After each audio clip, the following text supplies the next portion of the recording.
নমস্কার দর্শক বন্ধুরা, রোশনাইয়ের আরও এক জমজমাট পর্ব নিয়ে আমি তোমাদের সামনে চলে এসেছি।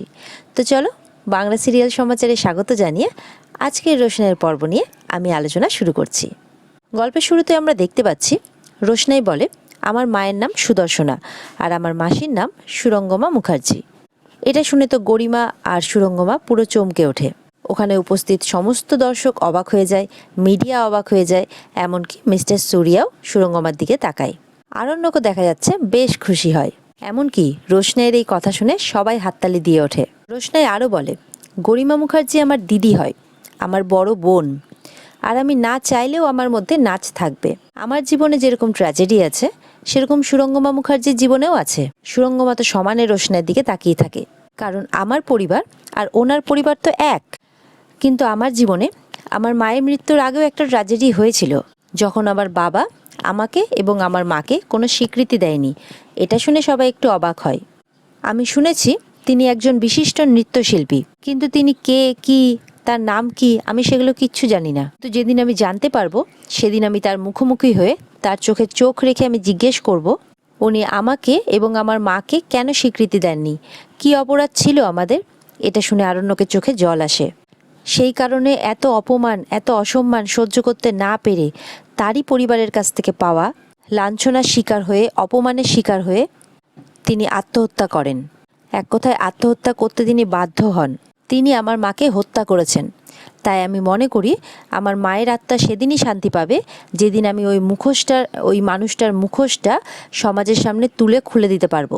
তারপর আমি ভেবে দেখলাম যে আমার মতো সাধারণ একটা মেয়ে তো কোনোদিনই তার কাছে পৌঁছতে পারবে না। তাই আমি ঠিক করেছি আমাকে প্রতিষ্ঠিত হতে হবে, আমাকে বড় হতে হবে, এত বড় যাতে আমি সেই মানুষটার সামনে গিয়ে দাঁড়াতে পারি। আর আমি আমার নাচ দিয়ে সেটা প্রমাণ করতে চাই যে তিনি কত বড় ভুল করেছিলেন। গুরুজি তো রোশনাইয়ের প্রত্যেকটা কথা শুনে খুব অবাক হয়, আর আরণ্যক মনে মনে ততটাই খুশি হয়, কারণ আরণ্যক সেটাই চেয়েছিল যেটা আজকে রোশনাই করছে বা বলছে। রোশনাই বলে, আমি স্বপ্ন দেখি যে আমার নৃত্যশৈলীর কাছে তিনি একদিন মাথা নত করে আমার কাছে ক্ষমা চাইতে বাধ্য হবে। আমি তো একটা সাধারণ মেয়ে যে তার বাবার পরিচয় পায়নি, অকারণে নিজের মাকে হারিয়েছে। তার কাছে আপনারা প্রশ্ন করছেন ভবিষ্যৎ পরিকল্পনা নিয়ে। তবে আমি চ্যালেঞ্জ করছি যে ভবিষ্যতে আমি আর কোনো দিনও কাউকে ভয় পাবো না। গরিমা আর সুরঙ্গমার দিকে তাকিয়ে রোশনাই এই কথাগুলো বলতে থাকে। সমস্ত চ্যালেঞ্জের মুখোমুখি হব আমি, রোশনাই বলে। আরণ্যক স্যারের বাড়িতে কাজ করি আমি, এটা ঠিক। আর আপনারা যদি কাজের লোক হওয়ার কথাই বলেন তাহলে আমি বলবো হ্যাঁ, আমি কাজের লোক। কিন্তু আরণ্যক স্যার তো কোনোদিনও কাজের লোক হিসেবে আমাকে দেখেনি। আমাকে যারা কাজের লোক বানিয়েছে তাদের নাম নিয়ে আমি এখন তাদের অসম্মান করতে চাই না। কিন্তু একদিন এমন আসবে যে তাদের নাম আমি সবাইকে জানাবো। একদিন আমি জীবনের সমস্ত সত্যের মুখোমুখি দাঁড়াবো। এই চ্যালেঞ্জটা আমি নিলাম। আশা করি আমার সব প্রশ্নের উত্তর আপনারা পেয়েছেন। সবাই হাততালি দিতে থাকে।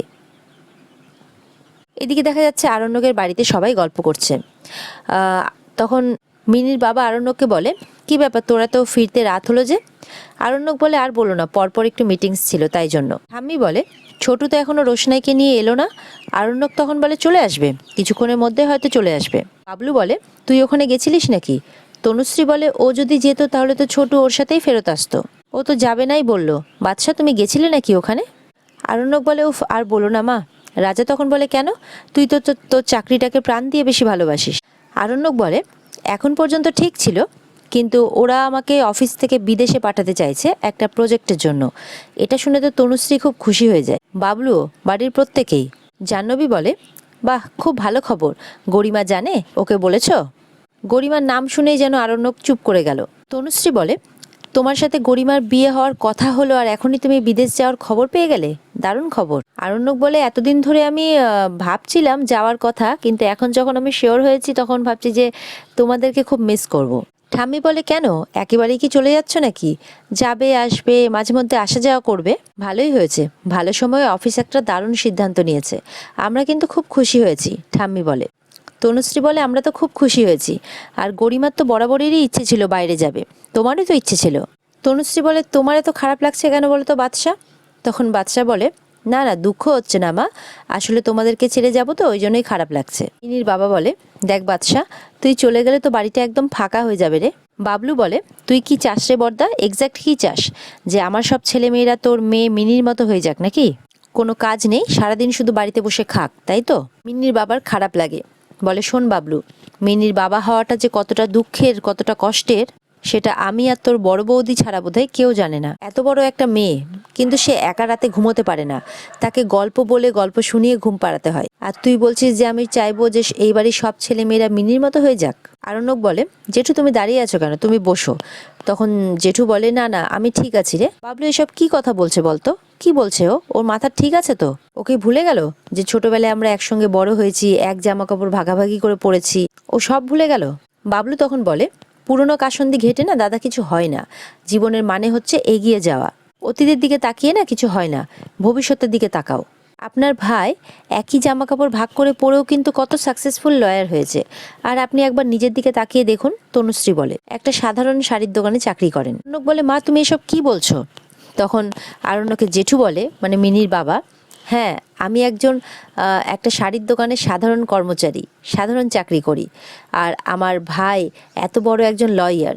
আমি জানি না তুমি বিশ্বাস করবে কিনা, এর জন্য না আমি খুব অহংকার বোধ করি। ঠাম্মি বলে, শোনো বৌমা, তোমাকে আমি এর আগেও বলেছি, আবারও বলছি, তুমি লালুকে বলছো ঠিকই, কিন্তু আজকে লালু না থাকলে বাবলুর কিন্তু লেখাপড়াটাও হতো না। লালু সেই ছোট থেকে, বিএ পাশ করার পর থেকেই কাজ করে। কেন জানো?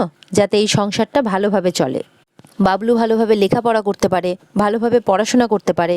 বাবলুর পড়ার খরচ তো অর্ধেক লালুই দিয়েছে। তোমার শ্বশুর মশাইয়ের কি আর সামর্থ্য ছিল? একা মানুষ, এতগুলো লোক, এতজন লোকের খাওয়া পড়া, আর তখন তো আমাদের বাড়িতে এসোজন বসোজন এগুলো লেগেই থাকতো। আশ্রিত থাকতো কতজন, কতজনের তো বিয়েও হয়েছে এই বাড়িতে থেকে। তোমাদের শ্বশুর মশাই তো কোনো দিন তাদের ফেরাননি।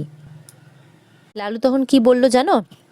বলেছিল, আমি যখন চাকরি পেয়ে গেছি মা, তখন চাকরিই করি। বাবলু যখন লেখাপড়ায় ভালো, ও তখন লেখাপড়াই করুক, ওর লেখাপড়ায় এত মাথা।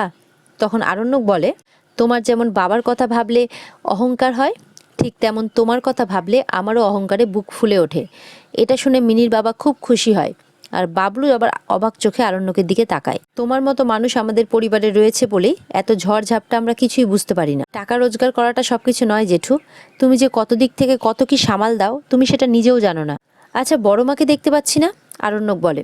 তখন আরণ্যকের জেঠু বলে, তোর বড় মা মিনিকে ঘুম পাড়াচ্ছে। এদিকে দেখা যায় গরিমা চলে এসেছে, খুব রেগে আছে, এসে আরণ্যক বলে চিৎকার করে ওঠে। তখন রাজা বলে, হোয়াট এ প্রেজেন্ট সারপ্রাইজ, এত রাতে এলে যে? ডান্স প্রোগ্রাম ছিল নিশ্চয়ই। তখন সুরঙ্গমাও আসে। রাজা বলে, আরে আন্টি আপনিও আসুন আসুন প্লিজ। বাবলু বলে, আপনি দাঁড়িয়ে আছেন কেন, বসুন না। সুরঙ্গমা হাতের আঙ্গুল নাড়িয়ে বলে, না, এখানে গরিমা কাজের কথা বলতে এসছে, তাও আপনার ছেলের সঙ্গে। তনুশ্রী বলে, হ্যাঁ হ্যাঁ যাও বাদশাহ, ওকে তোমার ঘরে নিয়ে যাও। আরণ্যক বলে, ও তুমি আমার সাথে কথা বলতে এসেছো? আমি কিন্তু তোমাকে অনেকবার ফোন করেছিলাম, কিন্তু তুমি ফোনটা রিসিভ করোনি, ইউ ক্যান চেক। গরিমা বলে, দেখেছি আমি, কিন্তু ফোনটা আসলে ধরতে ইচ্ছে করেনি আমার। এটা শুনে বাড়ির লোক একটু অবাক হয় আরণ্যকের।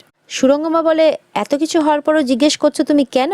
এদিকে দুষ্টু এসে বলে, ও গরিমাদি তুমি এসে গেছো, তুমি কিন্তু ফ্রি হলে বলবে, আমরা একটা প্ল্যান করব। গরিমা বলে, তোমার সাথে প্ল্যান করার আগে আমাকে অন্য কোনো প্ল্যান করতে হয় কিনা সেই জন্যই আমি আজকে আরণ্যকের কাছে এসেছি। দুষ্টু চুপ করে যায়, অবাক হয়ে যায়।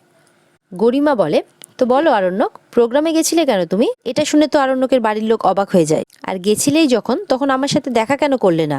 চোরের মতো পালিয়ে কেন এলে? আসলে ওরা জানতে পেরেছে, তার কারণ হচ্ছে রোশনাইয়ের কথা শুনে আরণ্যকের এতটাই ভালো লেগেছিল, আরণ্যক এতটাই খুশি হয়েছিল যে সে সমানে হাততালি দিতে থাকে। সবার হাততালি বন্ধ হয়ে যাওয়ার পরেও আরণ্যকের হাততালি কিন্তু থামেনি, আর সেই হাততালির আওয়াজ গরিমা, সুরঙ্গমা আর রোশনাই সবার কান অবধি পৌঁছয়, আর তারা দেখে ফেলে যে আরণ্যক সেখানেই উপস্থিত। এদিকে আরণ্যক হাসে, বলে, আমি চোরের মতো পালিয়ে আসবো কেন? আমি তো তোমাকে কলও করেছিলাম, তুমি আমার ফোনটা রিসিভ করোনি, তাহলে আমি কি করে বলবো? এদিকে রোশনাইকে নিয়েও পৌঁছে যায় ছোট বাড়িতে। ছোট রোশনাইকে নিয়ে ঢুকবে তার আগে বলে, তুমি যা স্পিচ দিয়েছো না আজকে রোশনাই, আমি খুব গর্বিত, খুব খুশি আমি আজকে। রোশনাই বলে, আমাকে যে যাই বলুক, আমার মাকে কেউ কিছু বললে না আমার মাথা ঠিক থাকে, তবে আজকে হয়তো এই কথাগুলো আমার ওখানে বলাটা উচিত হয়নি ছোটু। কিন্তু তখন ছোটু বলে, না না, যা বলেছো একদম ঠিক বলেছো, একদম ঠিক কাজ করেছো তুমি। দেখলে না সারা হল একেবারে হাততালিতে ফেটে পড়লো। আমিও খুব হাততালি দিয়েছি। তোমার ওই সুরঙ্গমা মাসির একেবারে হাটে হাড়ি ভেঙে দিয়েছো তুমি। একদম ঠিক কাজ করেছো। খুব তোমাকে অপমান করবেন ঠিক করেছিলেন। হ্যাঁ, খুব অপমান করার চেষ্টা করছিলেন। তুমি একেবারে তাকে ফেরত দিয়ে দিয়েছো। নিজেই অপমানিত হয়ে পালিয়ে বেঁচেছে ওখান থেকে। দারুণ করেছো। I am proud of you, Chhotu বলে। এদিকে বাড়ির ভেতর থেকে গরিমার গলা শুনতে পাই রোশনাই আর ছোটু। গরিমা বলে, কি হলো আরণ্যক, জবাবটা দাও, তুমি দেখা কেন করলে না আমার সাথে? ছোটু আর রোশনাই ভেতরে আসে। দুষ্টু বলে, ওই তো আমাদের হিরোইন এসে গেছে। দুষ্টু বলে, এই যে ম্যাডাম, অ্যাড রিলিজ হলো। রোশনাই বলে, সেই জন্যই তো গিয়েছিলাম। এরপরে রোশনাই যখন ঘরে যায় তখন সুরঙ্গমা চিৎকার করে ওঠে, বলে, রোশনাই দাঁড়াও। ছোটু রোশনাই দুজনেই দাঁড়িয়ে পড়ে। সুরঙ্গমা বলে, তোমার হিসেব আমি পরে নিচ্ছি, তুমি চুপচাপ ওখানে দাঁড়িয়ে থাকো। আরণ্যক বলে, গরিমা চলো না আমরা ঘরে গিয়ে কথা বলি। সুরঙ্গমা বলে, আগে আমাদের প্রশ্নের উত্তর দাও। আরণ্যক বলে, হ্যাঁ আমি গিয়েছিলাম, বাধ্য হয়েছিলাম যেতে। তুমি আমাকে বলেছিলে না যাবো কি যাব না, তাই জন্য। এবার পুরো ঘটনাটা শোনো। আরণ্যক বলে, সারাদিন ধরে আমার মিটিং চলছিল। মিটিংয়ে স্যারও ছিলেন, স্যারের সঙ্গে আমার মিটিং চলছিল। হঠাৎ করে উল্টো দিক থেকে একটা ফোন আসে। আমার বসের মালিক ফোন করেছিলেন, বললেন আমাদের অফিস থেকে কেউ যাচ্ছে না, কাউকে না কাউকে তো যেতে হবে। স্যার জেনারেলি কোথাও যান না।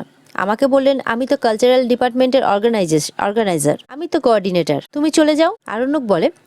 আরণ্যক বলল তখন যে আজকের দিনটা স্যার আমাকে ছেড়ে দিন, খুব টায়ার্ড লাগছে, সকাল থেকে অ্যাকচুয়ালি আমি মিটিং অ্যাটেন্ড করছি। তখন স্যার বললেন, তুমি তো বাড়ি যাচ্ছ, বাড়ি যাওয়ার সময় 10 মিনিট ওখানে না হয় মুখ দেখিয়ে চলে যাবে। সুরঙ্গমা হাসে, যেন বিশ্বাসই হচ্ছে না তার কথাগুলো। তাই লাস্ট মিনিটে আমাকে ওখানে যেতেই হলো। আরণ্যক বল, আমার কাছে কোনো অপশন ছিল না। এবার ওখানে গিয়ে দেখি বাইরে মালিক পক্ষের লোকজন দাঁড়িয়ে রয়েছে। তাদের সাথে আমি কথা বললাম। তারা আমাকে বলল, ভেতরে ঢুকে একদম ফার্স্ট রো এর সামনের সিটে বসে থাকো। আমি ভেতরে গেলাম, লাস্ট রো এর পাশে আমি দাঁড়িয়েছিলাম। ওখানে আমি তোমাকে দেখলাম, রোশনাইকেও দেখলাম। রোশনাই কিছু একটা বলছে, এক্স্যাক্টলি মনে নেই কি। সবাই হাততালি দিচ্ছিল, তাই আমিও হাততালি দিচ্ছিলাম। সুরঙ্গমা বলে, ও আচ্ছা, তোমার তো যাওয়ার ইচ্ছেই ছিল না, তোমাকে জোর করে পাঠানো হয়েছিল।